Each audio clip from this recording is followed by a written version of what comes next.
We are going to die, and that makes us the lucky ones. Most people are never going to die because they're never going to be born. The potential people who could have been here in my place, but who will in fact never see the light of day, outnumber the sand grains of Sahara. Certainly those unborn ghosts include greater poets than Keats, scientists greater than Newton.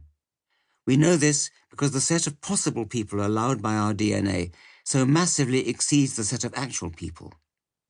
In the teeth of these stupefying odds, it is you and I, in our ordinariness, that are here.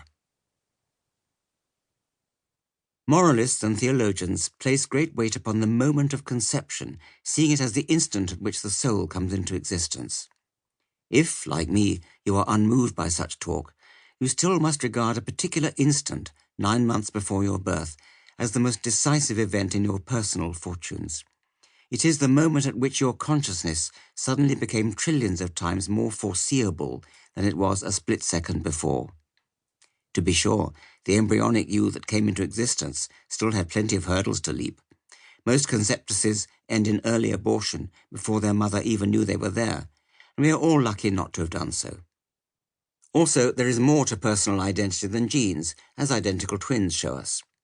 Nevertheless, the instant at which a particular spermatozoon penetrated a particular egg was, in your private hindsight, a moment of dizzying singularity. It was then that the odds against your becoming a person dropped from astronomical to single figures.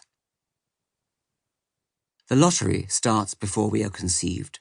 Your parents had to meet, and the conception of each was as improbable as your own, and so on back through your 4 grandparents and 8 great-grandparents, back to where it doesn't bear thinking about. Desmond Morris opens his autobiography, Animal Days, in characteristically arresting vein.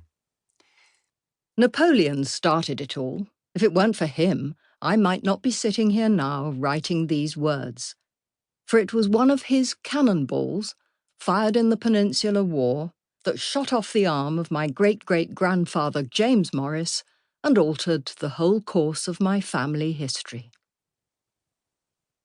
Morris tells how his ancestors' enforced change of career had various knock-on effects, culminating in his own interest in natural history.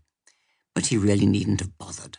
There's no might about it. Of course he owes his very existence to Napoleon. So do I, and so do you. Napoleon didn't have to shoot off James Morris's arm in order to seal young Desmond's fate, and yours, and mine too. Not just Napoleon, but the humblest medieval peasant had only to sneeze in order to effect something which changed something else, which after a long chain reaction led to the consequence that one of your would-be ancestors failed to be your ancestor and became somebody else's instead. I'm not talking about chaos theory or the equally trendy complexity theory, but just about the ordinary statistics of causation. The thread of historical events by which our existence hangs is wincingly tenuous.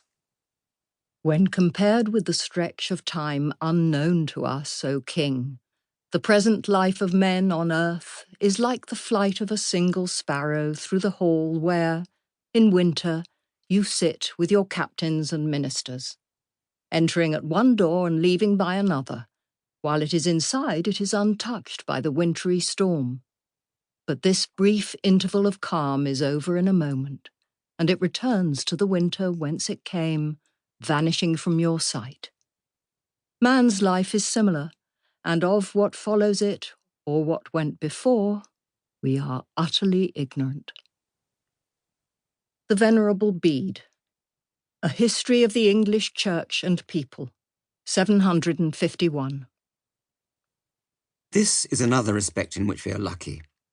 The universe is older than 100 million centuries. Within a comparable time, the sun will swell to a red giant and engulf the earth.